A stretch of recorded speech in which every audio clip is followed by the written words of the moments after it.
Bonjour, bienvenue sur Sensation. Je suis aujourd'hui avec Nathalie Bazoche. Bonjour. Bonjour Raphaël. Vous êtes commissaire de l'exposition Faut-il voyager pour être heureux? Alors, une question un peu bête pour commencer. De quoi parle cette exposition? Eh bien, cette exposition qui a été conçue à la Fondation Groupe EDF euh, a été conçue avec le musée, le MACVAL, avec Alexia Fabre et avec un sociologue, Rodolphe Christin, qui a écrit le manuel de l'antitourisme.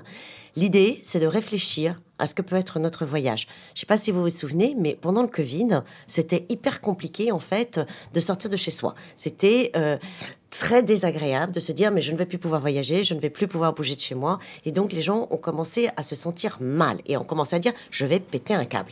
Donc, à ce moment-là, la Fondation s'est dit, mais c'est peut-être le moment de se poser la question, est-ce qu'on va continuer à voyager comme on a commencé à voyager par le passé, ou est-ce qu'il va falloir qu'on change complètement nos habitudes? Et on s'est rendu compte aussi que beaucoup d'artistes, donc là, il y en a à peu près une trentaine, des Français, des internationaux, des femmes, des hommes, qui vont utiliser toutes sortes de médiums, la vidéo, la peinture, la photographie, pour essayer de vous éclairer, de vous montrer peut-être que on pourrait changer notre façon de voyager demain. Justement, le Covid, est-ce que ça a été l'élément déclencheur? C'est l'élément qui vous a donné envie de faire cette exposition sur le voyage? Ah, très clairement, bien sûr. Parce que si on l'avait fait avant le Covid, en fait, je pense que personne n'avait vraiment bien réalisé, comme c'est arrivé pendant le Covid, que les voyages, les avions, le tourisme avaient un impact sur le réchauffement climatique. Et donc, on s'est dit, bah, c'est le moment. Si on l'avait fait avant le Covid, je pense qu'elle n'aurait pas eu le succès qu'elle a aujourd'hui. On a quand même plus de 75 visiteurs qui sont venus nous voir. Vous avez parlé il y a quelques instants des artistes, 32 au total, qui viennent des quatre coins du monde. Est-ce que vous pouvez nous parler un peu d'eux, un peu de leurs œuvres? Alors, 32 artistes qui sont répartis en 4 chapitres, 4 temps. Là, les 3 premiers sont un peu pour arriver à ces artistes qui vont, à par leurs œuvres, vous faire rêver peut-être d'une autre façon de voyager. Donc les 3 premières parties sont sur la mobilité rapide. Donc on va parler des artistes qui vous font regarder un peu autrement ce que peut être l'aéroport. Ils vont ce que c'est que le tourisme de masse. Ce sont des artistes par la beauté et l'humour parfois aussi vous font réfléchir autrement. Et puis aussi, il y a 4 mini-vidéos qui sont avec des experts qui donnent un peu plus d'informations sur des sujets qui ne pourraient pas être éclairés forcément par les artistes. Donc il y a une sociologue, Saskia Cousin, il y a aussi Rodolphe Christin qui parle de l'écosophie, donc cette philosophie qui vous dit que si on est plus en lien avec la nature et si on respecte plus la nature et si on vit plus en harmonie avec la nature, et ben la nature va peut-être aussi apprendre à nous respecter et qu'on vivra en meilleure harmonie. Pour le parcours de l'exposition, est-ce que c'était important d'avoir cette diversité d'artistes qui viennent du monde entier? Écoutez, nous, on est un petit espace, donc c'est un espace de 450 mètres carrés, donc c'est quand même intéressant d'avoir des artistes qui montrent aussi que c'est un phénomène qui est mondial. C'est pas juste chez nous, en France, c'est quelque chose qui est pris en compte dans le monde entier. Et donc, les artistes, en fait, ce sont ils nous permettent aussi de nous rendre compte que la société est en train de changer par justement cette sensibilité et par nos émotions. Donc c'est pas juste un phénomène qui est pris en compte en France. Oui, c'est important. À travers tous ces artistes et toutes ces œuvres, est-ce que l'art nous permet aussi de voyager en restant chez nous ou en restant près de chez nous? Eh bien, alors déjà, si vous allez, et je vous invite tous à y aller voir l'exposition, il y a des artistes qui vous proposent effectivement de faire un voyage au bout de votre jardin. Maintenant, je pense que quand vous allez dans une exposition, chaque exposition en fait est un voyage parce que les artistes, eh bien, ils vous emmènent ailleurs. Et par ces émotions, vous vivez un peu euh, les mêmes. Ça vous apprend aussi, ça vous éduque, ça vous ouvre l'esprit.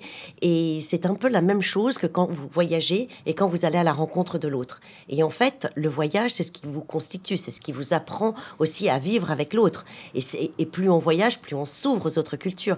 Eh bien, je pense que les expositions et les artistes, parce que sans artistes, il n'y aurait pas d'exposition, eh bien, vous permettent justement cette ouverture. Oui, c'est un voyage.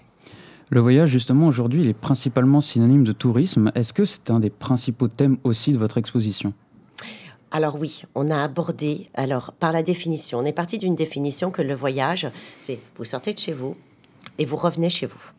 Et donc, et vous revenez enrichi intellectuellement par rapport à ce que vous avez eu comme expérience.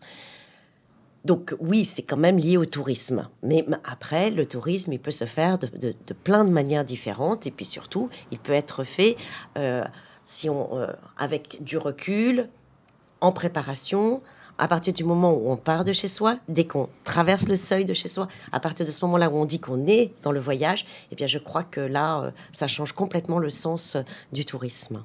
Le tourisme aujourd'hui soulève aussi de nombreux problèmes, notamment écologiques. Est-ce que c'est quelque chose que vous avez mis aussi au parcours de l'exposition? Oui, absolument. De toute façon, c'est le sens même de l'exposition et sa raison d'être, hein. C'est parce qu'il y avait un impact justement du tourisme sur le réchauffement climatique. Alors, Heu, l'idée aussi à la Fondation EDF, c'est notre engagement. Notre engagement aussi, on a 3 piliers et donc l'éducation et l'environnement font partie de nos 3 piliers, de nos 3 domaines d'intervention. Donc on s'était dit que, ça correspondait bien à notre engagement par rapport à nos expositions que depuis 2020, on essaye d'ancrer dans, l'actualité et des sujets de société. Donc, oui, bien sûr, que Est-ce que demain, vous pensez qu'on pourra mêler tourisme et écologie, tourisme et développement durable? Est-ce que c'est quelque chose de réalisable dans le futur? vous m'en posez une question. Question complexe. Je suis pas devin. Non, je sais pas. Je peux pas vous répondre là-dessus. Je pense que, cette exposition, en fait, elle ouvre des débats, elle pose des questions, elle est pas elle ne veut pas être, ni moralisatrice, ni donneuse de leçons. Heu, En fait, à chacun aussi, à titre individuel, de voir un peu comment son comportement peut aussi évoluer et changer. Je peux pas vous dire que développement durable, j'en sais rien. Je suis pas c'est pas mon domaine. L'exposition aborde aussi le sujet des déplacements forcés, en conséquence du changement climatique notamment, ou alors de l'exil. Est-ce qu'on peut aussi qualifier ça de voyage? Oui, bah, en fait, quand on a réfléchi à cette exposition, au départ, on s'est dit que le voyage, c'était de rentrer chez soi. Alors, on s'est dit que c'était pas possible de ne pas l'évoquer.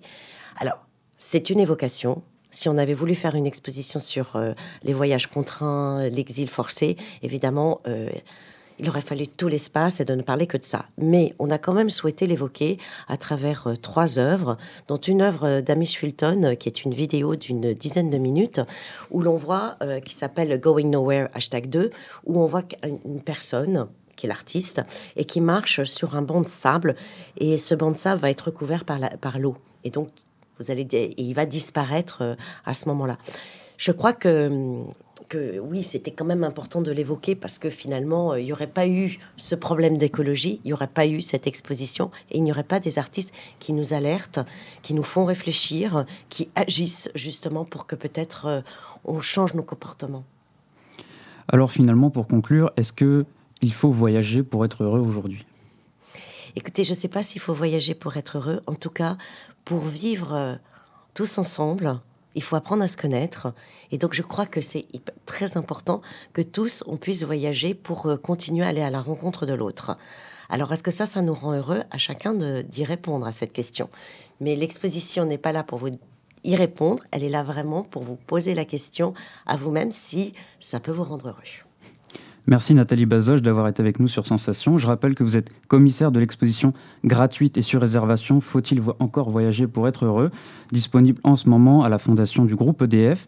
Pour plus d'informations, rendez-vous sur le compte Instagram groupe EDF ou alors sur le site internet de l'exposition. Cet enregistrement a été rendu possible grâce au soutien du restaurant Le Sormani et vous pouvez revoir ou réécouter cette émission sur notre site ou notre application Radio Sensation.